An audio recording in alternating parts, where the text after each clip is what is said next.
shouldn't drink coffee after dinner because it just messes with my ability to sleep at all. I'm gonna read for you a book. It's kind of all ripped up, the cover, and that's just showing how much it's loved. It's pretty old as far as the actual book goes. It was written in 1974, or the copyright was at least in 1974, and it's called Mr. God, This is Anna. I don't know if you've heard of it, but it's a really precious book. So I'll read part of it for you. Chapter 1. The difference from a person and an angel is easy. Most of an angel is in the inside, and most of a person is on the outside. These are the words of a 6-year-old Anna, sometimes called Mouse, Hum, or Joy. At 5 years, Anna knew absolutely the purpose of being, knew the meaning of love, and was a personal friend and helper of Mr. God. At 6, Anna was a theologian, mathematician, philosopher, poet, and gardener. If you asked her a question, you would always get an answer in due course. On some occasions, the answer would be delayed for weeks or months, but eventually, in her own good time, the answer would come, direct, simple, and much to the point. She never made 8 years. She died by an accident. She died with a grin on her beautiful face. She died saying, "I bet Mr. God lets me get into heaven for this." And I bet he did too. I knew Anna for just about 3.5 years.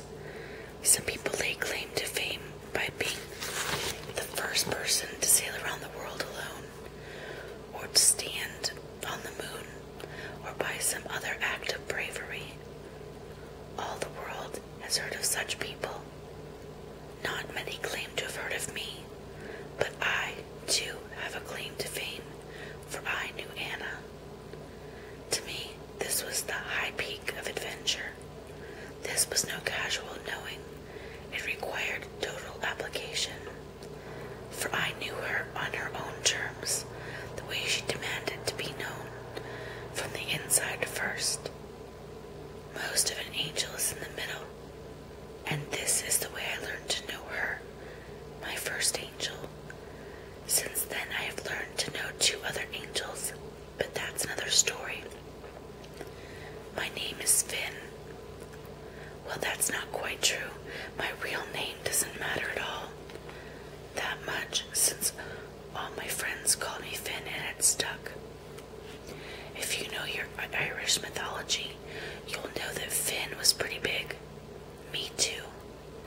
Standing about 6 feet 2, weighing some 225 pounds, close to being a fanatic on physical culture, the son of an Irish mother and a Welsh father, with a passion for hot dogs and chocolate raisins, not together I might add. My great delight was to roam about Dockland in the night time, particularly if it was foggy. My life with Anna began on such a night. I was 19 at the time, prowling the streets and alleys with my usual supply of hot dogs, the street lights with their foggy halos showing dark, formless shapes moving out from the darkness of the fog and disappearing again. Down the street a little way, a big shop window softened and warmed the raw night with its gas lamps. Sitting on the grating under the window was a little girl. In those days, children wandering the streets at night were no uncommon sight. I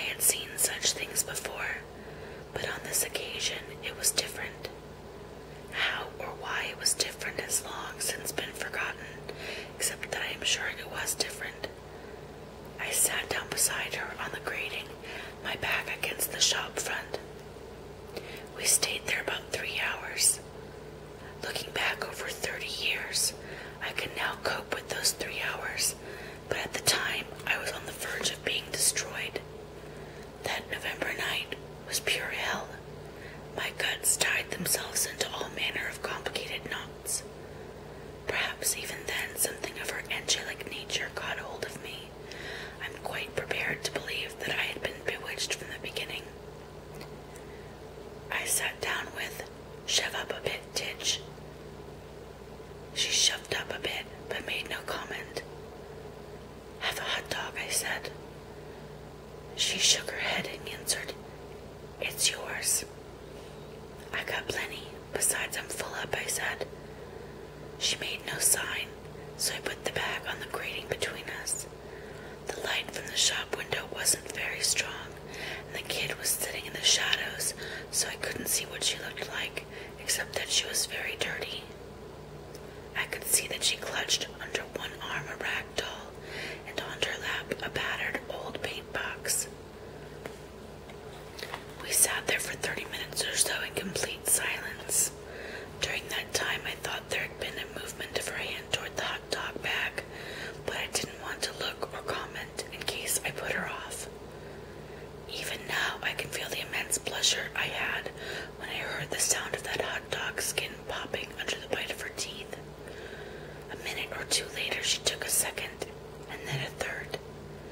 I reached into my pocket and brought out a packet of Woodbines. "Do you mind if I smoke while you're eating, Tidge?" I asked. "What?" She sounded a little alarmed. "Can I have a cigarette while you're eating?" She rolled over and got to her knees and looked me in the face. "Why?" she said. "My mom's a stickler for politeness. Besides, you don't blow smoke in a lady's face when she's eating," I said. She stared at half a hot dog for a moment or two, and looked at me fully. She said, "Why? Do you like me?" I nodded. "You have a cigarette then?" And she smiled at me and popped the rest of the hot dog into her mouth. Okay, that's all I'm going to read for now. That's really, obviously that wasn't very much of it. That was only a couple of pages, but it's a very emotional